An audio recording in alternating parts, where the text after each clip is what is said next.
Hello everyone, this is Michael Ralph, and today we're going to be generating confidence intervals by using the chi-square statistical treatment. This is the infamous AP Biology chi-square procedure. So let's go ahead and get started. I have set up the skeleton of my spreadsheet by this point. Everything is just labels that I've typed in, and I have a raw data set that is an experimental and controlled treatment of phenotypes of, let's say, they're Drosophila or some other organism. And I have a wild type and I have a mutant phenotype, and I've got two counts. And I want to know if this difference in the number of mutants is a significant difference. So I'm going to be using a resampling technique here, which you have seen in a previous video, so I'm going to go through it fairly quickly, of just combining these two data sets and saying they're one large master data set. And if we do that, what's going to happen if I resample from that larger data set? And so I'm going to use an indirect reference. And I'm going to use the quotations. This is in the D column this time. And then a rand between to choose between 3 as the starting, and it looks like 62 is the last. Yes, I'm going to let it insert. Don't forget to close your parentheses there. I did. And then we're just going to copy and paste it down. We'll do the exact same thing for our null experimental as well. So now when I recalculate, I have random draws from this larger data set. Now I want to calculate, I'm going to use the sum, so that's a summation symbol of all of my wild types to do that. I'm going to do a count if. I'm going to tell it to count if in my control, this is my true control right now, in all of those cells, how many of them say wild type. So I'm going to use my quotation marks and just type the wild type label. And it counts 22 of those. I'm going to tell it to do the same thing in my experimental treatment, and I have 19 in my experimental treatment. I'm going to do the exact same thing with my mutants. You can either do a count if, or sometimes it's a little faster. I know there are 30 samples. Block that, minus my wild types, because that should give me the rest. Either way, we'll give you this number, and copy and paste that over as well. And sure enough, they add up. Next, I'm going to use, this is the spot where I'm doing delta observed, and I use that just as shorthand for I'm going to actually do my chi-square calculation. So in my delta observed, I'm going to take, in my control set, what is my wild type count? I want to open a parenthesis here, wild type observed minus expected, and so I'm just going to use these arbitrarily, and then squared divided by expected, to compare these two to see if they're the same or not. And I can go one way or the other, and it really doesn't make much difference in this instance. For you, you want to be paying attention to what are your observed numbers and what are your actual hypothetically expected numbers. It will matter for you. It doesn't matter here because they're all the same. So I'm going to do that, and it gives me a number there. And I'm going to paste it over just for shorthand. I'm going to move these because I want to do the exact same treatment for my mutant count as well. So now this is a little bit mislabeled here. I've got my experimental chi-square result, and I have my my wild type and my mutant chi-squares, and then the chi-square number itself is a summation of all of those calculations. And so my actual chi-square for these two populations being compared is 1.29. Is that a significant result or not? Well, to do that, we're going to have to do some resampling. So I'm going to set up a place to do that. And if you've seen past videos, we're going to do more than 3, more than 30. Let's do a whole bunch. I'm going to do 1,000 for this one because we want a nice, robust distribution to analyze.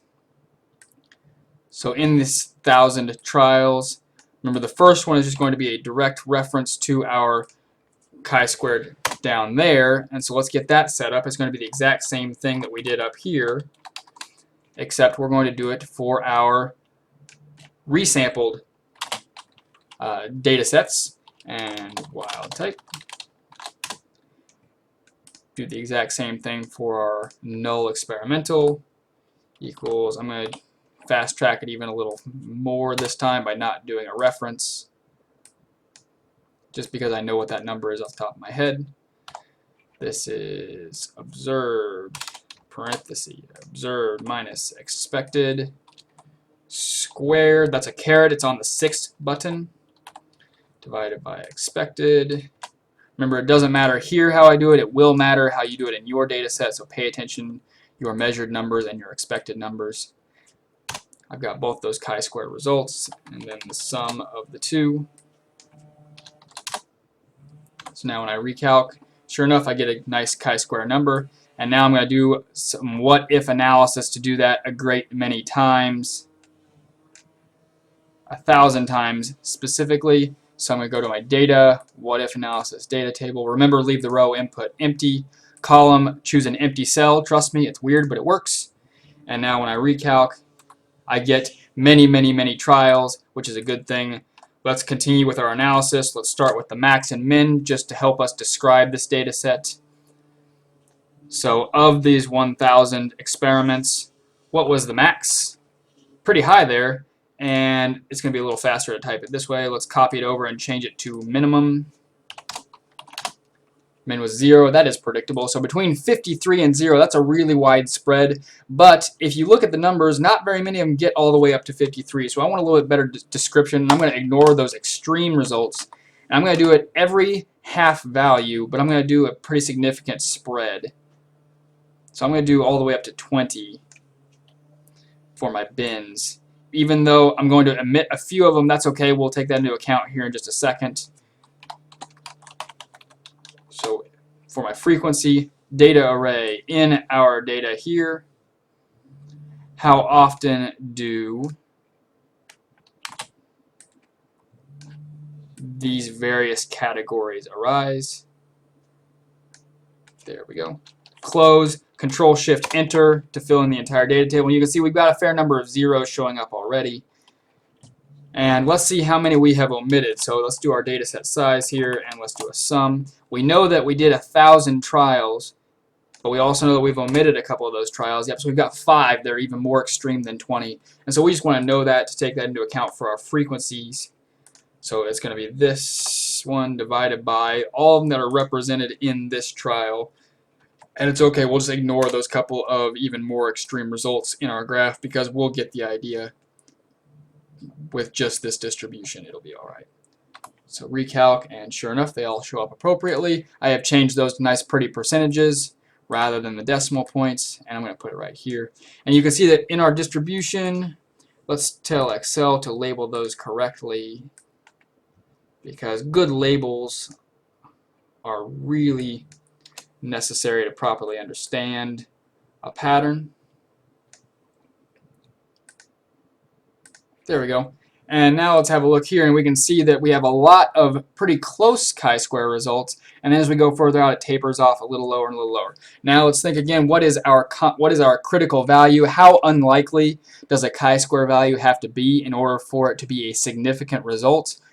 Well, you should know the answer by this point. We're looking for a 5% confidence level, so it should happen less than 5% of the time. So we find our 5% bar, and we have some below, but we can see that the pattern really doesn't truly get below that 5% until it's probably somewhere like here, kind of eyeballing it. Remember, this is just a method of estimating. So I'm going to say somewhere just below 4.0 according to this distribution. Now if we do it again, I get a little bit better pattern this time, and it's showing up at just below 3. So let's run it a couple more times, and it looks like that true result is a little bit closer to just below 3. If we want to get a better pattern, you're going to have to run more trials, which is certainly something that you can do.